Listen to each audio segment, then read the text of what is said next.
কটা বাজে? আমার আসতে আমি 5-7 মিনিট বলবো, কারণ অসুবিধা নেই তো।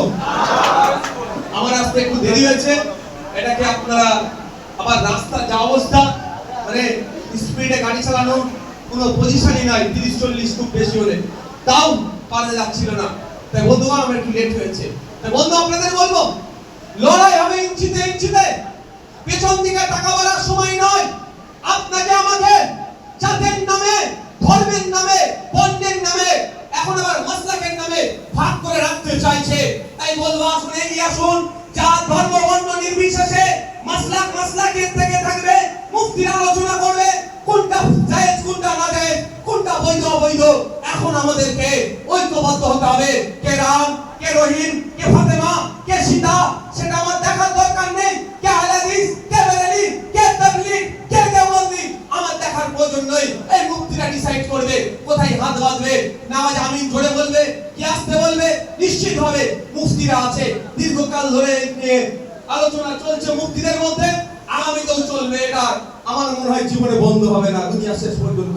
সুতরাং সেটা ওই পাঠটা থাকবে, ওই পাঠে আমি বিতর্কে জড়াবো না। কিন্তু আমাকে এগিয়ে আসতে হবে। আমার মাদ্রাসা, আমার মসজিদ, আমার ঈদগাহ, আমার খানকা, আমার জাহেরদার, আমার গরমথান, আমার মন্দির, আমার মসজিদ, আমার রিফিউজি ল্যান্ড, এই অপদার্থ সরকারেরা চুরি করে নেওয়ার পরিকল্পনা করছে। তাই এগিয়ে আসতে হবে। মন্দির, মসজিদ, জাহেরদার, গরমথান, শিক্ষার জায়গা, আপনার বিভিন্ন ধর্মীয় সম্পত্তিগুলোকে এরা লুটে নেওয়ার চেষ্টা করছে। এখনো যদি আমরা ওরা বলি, তুমি হিন্দু, আমি মুসলমান, তুমি খ্রিস্টান, আমি ঈসাই, তুমি শিখ, আমি পারসি, তুমি আহলে হাদিস, তুমি বেরেলি, তুমি তাবলীগ, তুমি ফুরফুরাওয়ালা, তুমি আজানগাছি, এই খেলায় যদি এখনো মেতে থাকি, তাহলে দেখবেন যখন আমাদের হুঁশ কাটবে, আমার মসজিদও থাকবে না, আমার মন্দিরও থাকবে না, আমার গির্জাও থাকবে না, আমার গুরুদ্বারাও থাকবে না, আমার বাসস্থানটাকেও এরা কেড়ে নেবে। তাই সময় এসেছে জাগ্রত হবে। জাত ধর্ম বর্ণ মাসলাকের ঊর্ধ্বে গিয়ে যেটা রিলিজিয়াস ধরনের তারা প্র্যাকটিস করবে, তাদের সে পূর্ণ স্বাধীনতা আছে, সেটাকে মান্যতা দিয়ে আমরা দিনের শেষে পশ্চিম বাংলার নাগরিক, ভারতবর্ষের নাগরিক, এটাকে মান্যতা দিয়ে হকের পক্ষে, অন্যায়ের বিরুদ্ধে লড়াই করতে হবে, জাগ্রত হতে হবে, এক পথে চলতে হবে। এটা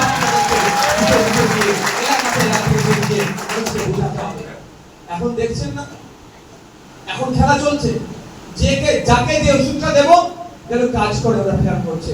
হিন্দু পাড়ায়, যেখানে আমাদের সমাজের হিন্দু ভাইরা বেশি থাকে, সেখানে গিয়ে বলা হচ্ছে নওশাদ সিদ্দিকীর মাথায় টুপি, মুখে দাড়ি, ও মুসলমানদের ছেলে, আইএসএফ পার্টি থেকে টুপি যাবে।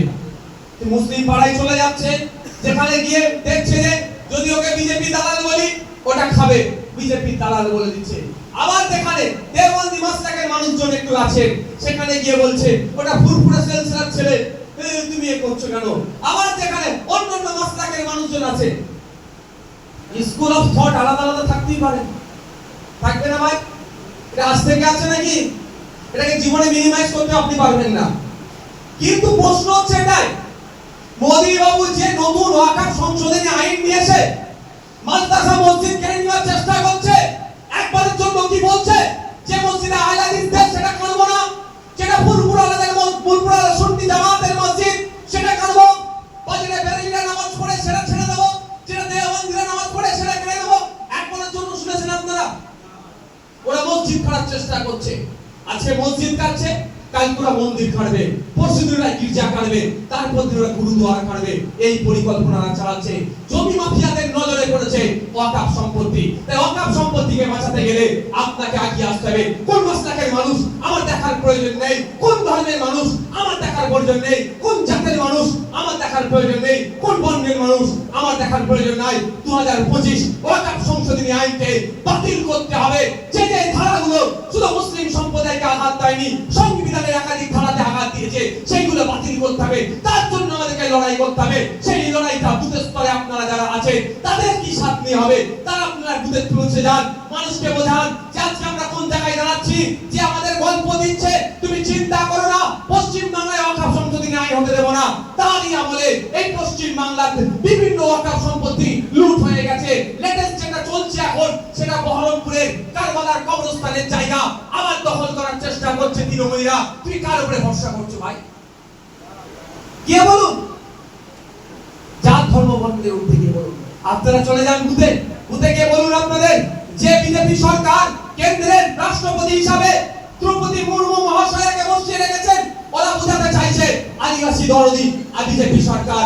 কিন্তু দেখুন 2006 এর ফরেস্ট রাইট অ্যাক্ট কে অ্যামেন্ডমেন্ট করে 2023 সালে যে আইন নিয়ে এসেছে, সেই আইনে আদিবাসীদের হাত থেকে জঙ্গলের অধিকারটা অনেকটা কেড়ে নিয়েছে। তাই সুতরাং একটা দ্রৌপদী মুর্মু মহাশয়াকে রাষ্ট্রপতি করে রাখলেও আদিবাসীদের অধিকারের উপরে হস্তক্ষেপ হচ্ছে। তাই আমাদের লড়াই করতে হবে, যেমন অকাল সম্পত্তি বাঁচানোর লড়াই আমাদের করতে হবে, দেবত্ব সম্পত্তি বাঁচানোর লড়াই করতে হবে, আদিবাসীদের জমি জঙ্গলের অধিকার বাঁচানোর লড়াই আমাদেরকেই করতে হবে। তাই মানুষকে বুথে বুথে গিয়ে বলুন ওয়াকফ বাঁচানোর জন্য রাস্তায় আসতে হবে, জমি জঙ্গলের অধিকার বাঁচানোর জন্য রাস্তায় আসতে হবে, দেবত্ব সম্পত্তি লুট করে যারা রেখেছে তাদের বিরুদ্ধে আমাদের কি রাস্তায় নামতে হবে। এই কাজটা আপনাদের বুথের স্তরে গিয়ে করতে হবে। পারবেন তো নাকি ভাই? পারবেন তো নাকি? যদি ধমকায় চমকায় ভয় লাগবে নাকি? অনেক ধমকাবে চমকাবে।